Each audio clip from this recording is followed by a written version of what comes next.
I like to first get clear about what my fears are related to screen time and my kids. What is the worst case scenario? I want to look at that squarely in the face to see how realistic do I actually think those fears are. Because typically what I find is that I've got all sorts of stories about what ultimately is going to happen, and it's taking me out of the present moment. And I'm going to be bringing all of that to this conversation, and it's going to be way too much for the younger person in my life. Then the next question I want to ask is, why is the younger person in my life going on the screen? What needs is it meeting for them? And it's frequently many different reasons that they're doing it. And some of them are like learning and connection. And some of them are, I'm bored. So that then is going to start, and then I want to talk to them about what needs they see. But even beforehand, I want to just do an exploration for myself about what do I think is going on. Because when I think about all the TV that I watched as a kid, it was because I was an only child living in an isolated place with very few friends. And so the taking away of television for me and limiting television was actually quite violent for me, because this was some way that I could actually feel connected to society and humanity. That was my strategy. And my parents depriving me of that was actually really had an incredibly negative impact on me. Mm. Okay, so I think about that.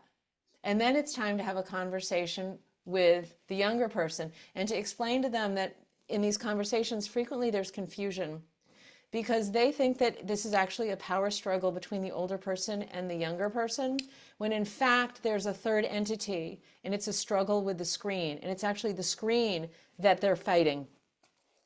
I might even think that they're fighting me, and they might think they're fighting me, but what they're really fighting is the screen.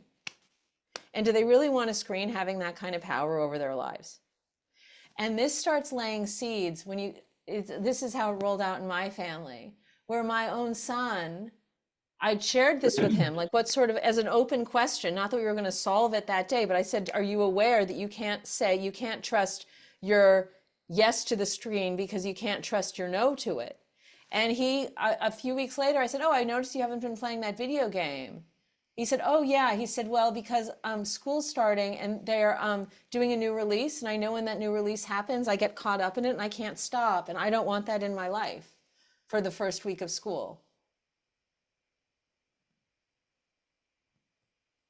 Because kids want to have choice and they want to be in touch with their choice. So that's something else that I do. And then, you do problem solving and agreements around and adjustments. And so then everyone's bought in to what the agreements actually are that work for people.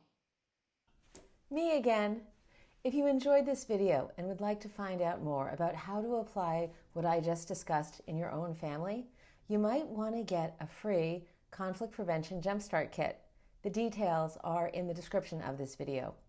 It includes strategies for turning every conflict into an opportunity for more trust and connection without giving up on anything that's important to you.